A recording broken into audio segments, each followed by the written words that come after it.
My name's Jacob. And I'm I'm an Ca- analyst. and I'm Caelan. Hi, good to be here.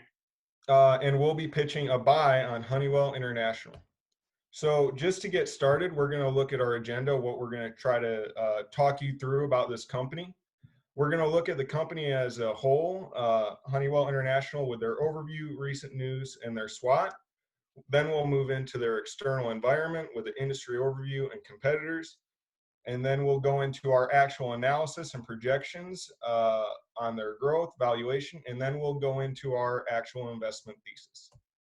So to start off, Honeywell International is a global manufacturing conglomerate with four main revenue segments, those being aerospace, Honeywell Building Technologies, performance materials and technologies, and safety and productivity solutions.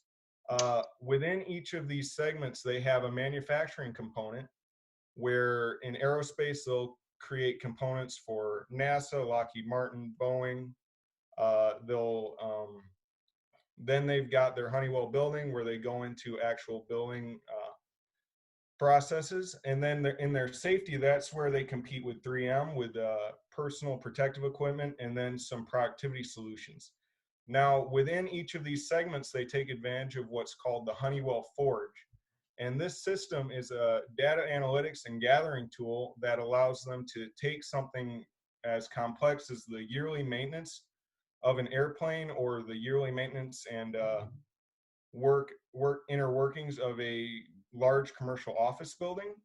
And they take all the data that they can gather over the course of a certain time period, and then they use analytics to provide information to the customer, such as when they need to do preventative maintenance, how they are actually stacking up compared to previous performance and maintenance needs due to the current usages.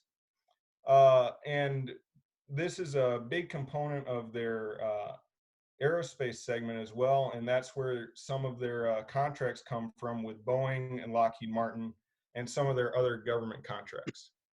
Next, we're going to go to news with Caelan Tackitt. Awesome, thank you. Honeywell sees a surge in demand for face masks in North America, China, and that was as of February 28th, and that's only increased. Demand has increased as deaths and confirmed cases have increased. And this is going to be great for their safety and productivity revenue segment. Airline revenues in 2020 to go down 44% over 2019. This is going to be pretty catastrophic for their aerospace segment. So that's something we factored into our earnings model as well. And then the Dow soared 1,200 points despite Jamie Dimon's alarming warnings. And he said that this mimics the crisis of 2008 with projections of Q2 GDP contraction ranging from -9% to -40%. But that's from JP Morgan and other banks as well. And the International Monetary Fund predicted that GDP growth in 2020 would be -3% and then pop up to 5.8% in 2021. And this is relevant when applying growth rates to our valuation models as well as our earnings model. All right, so now I'll jump into our SWOT and I'll try to kind of go through this a little bit quicker.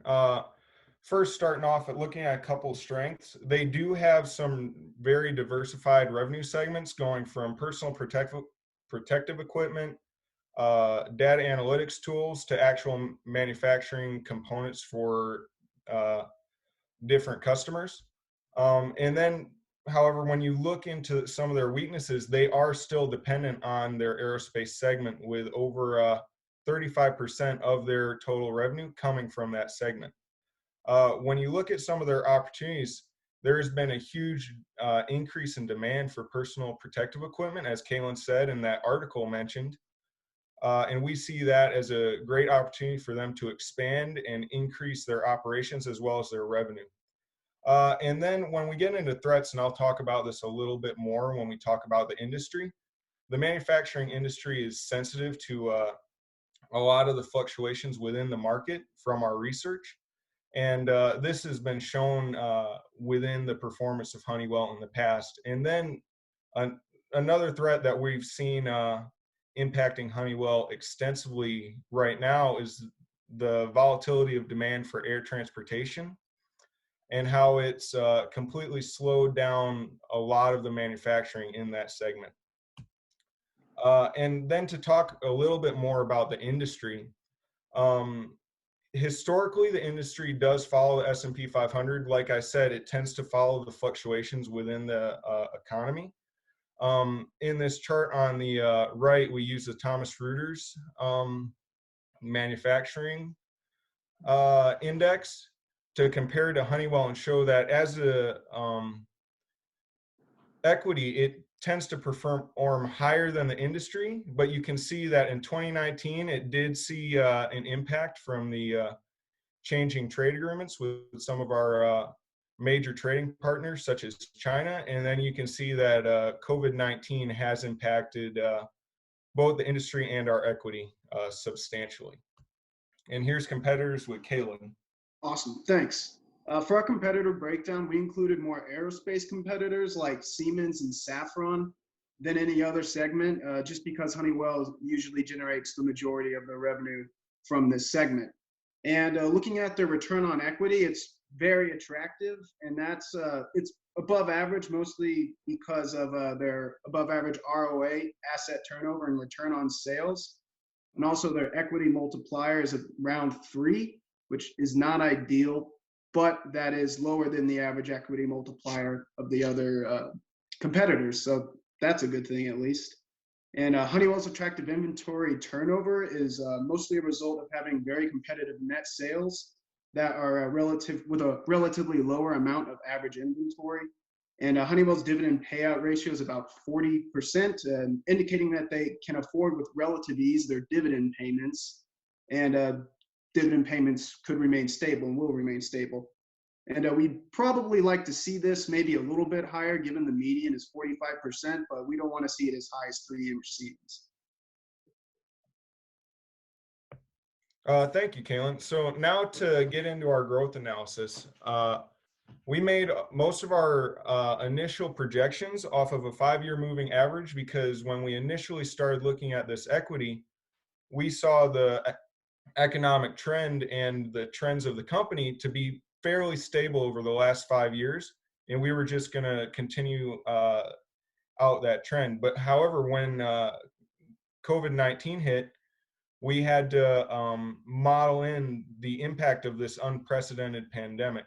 So Caelan's going to talk about this a little bit more in a minute, but some of the ways that we modeled is we looked at historical data to comparable companies and Honeywell itself from the SARS outbreak in 2003, 9/11, the 2008 recession, and the drop in oil price in 2007. On these charts on the right, you can see that in 2019, there was a huge drop in revenue growth. That was due to some spin-off events that we're going to talk about a little bit more detail later, but we believe that was a good move. And then you can see that we've modeled out to the future the impact of COVID-19, and then we can continue our steady growth trend. You can see on return on equity, this trend is kind of mirrored, but it's a little bit more stable in its change. Oh, all right, and here's Caelan. Did it change? I didn't see it. Anyway, I'll just talk about it. Yeah, there we go. Growth analysis.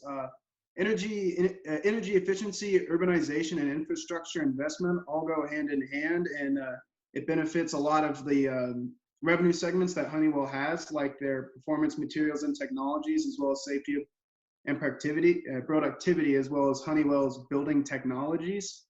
But for the sake of brevity, I'd like to focus more solely on their aerospace, which is driven by military spending, as well as the health of the commercial airlines. And most inconsistencies you see in those graphs down below are because of the result of divestitures, spin-offs, as well as volatile organic sales growth. And we can talk about that. All right, thank you. Thank you. Then we're going to try to go through this a little bit quicker because we're starting to run out of time. But I'm going to point to a couple items in the historical data, and then Caelan will talk a little bit more about our future projections. But if you look at what's highlighted in red in 2017, that was due to a one-time tax expense due to the changes in the corporate tax rate. However, since Honeywell gained a substantial amount of their revenue internationally over the course of a certain period, they were charged a one-time tax fee to cover revenue gain during that period. You can also see in 2019 and 2020, we've highlighted the revenue in red there. That the big decrease from 2018 to 2019 was due to the spin-offs of two different segments within the company that had been poorly performing over the past many years. And we felt that they were a really good move to spin those off, and it dropped their revenue, but they now are positioned to grow much more efficiently. Yeah, and then in 2020 we addressed COVID-19 concerns, and for aerospace we said that would be down 12%. That's modeled after stalling airline industry in 2010. And then building technologies, we said that would go down 10% as well, and that's modeled according to the 2008 financial crisis. And performance materials, we said that would go down 12% as well, and that's modeled after the last time oil companies really cut their CapEx. And for safety and productivity, we actually project that that will go up 15%, and that's modeled after how 3M performed after the SARS outbreak in, I think, 2003. And then we kind of tapered off the COVID-19 and maybe the sort of economic problems that might be happening off. We tapered it off until 2022. And then in 2023, there's kind of a return to normalcy. And we also bumped up the revenue for aerospace because we assume sometime within the next year, Boeing is going to get back on its feet, and that'll be great business for Honeywell. And then 2024 is pretty much a real return to normalcy, and the growth rate, revenue growth rate, will be about 4% there, which is what it was over the past 5 years, roughly. And yeah, that's it for the earnings model. Yeah, I apologize. It's there you are. There we go. Awesome. Valuation, it's pretty straightforward for the most part. We did a DCF, DDM, and a comparable companies. We did a 0.5 weight on the DCF, 0.1 on the DDM, and a 0.4 on the comparable companies to set out at 162.25 as our valuation. And I'll be glad to answer more questions about this later on in the question section. And then we have included a Monte Carlo as well, just to kind of show in a picture format where these valuations are ranging and falling. Thought it was nice, maybe a little crude, but. All right, thank you, Caelan. And I apologize for taking up a little bit more time, but our recommendation is a buy of 27 shares of Honeywell International, Inc. at a target price of $142 per share, which would result in a composition of 1.5% of our portfolio. We believe this is a good move for the fund due to Honeywell, according to our valuation, being substantially undervalued, being a fundamentally strong company with diverse revenue segments to take advantage of the increase in demand and productivity in safety items. And then we believe that they're managing proactively, trying to get rid of and cut segments that are not increasing their ability to perform. And we believe that as an industry leader, this is a blue chip, and we think that these reasons make Honeywell a great buy for our fund.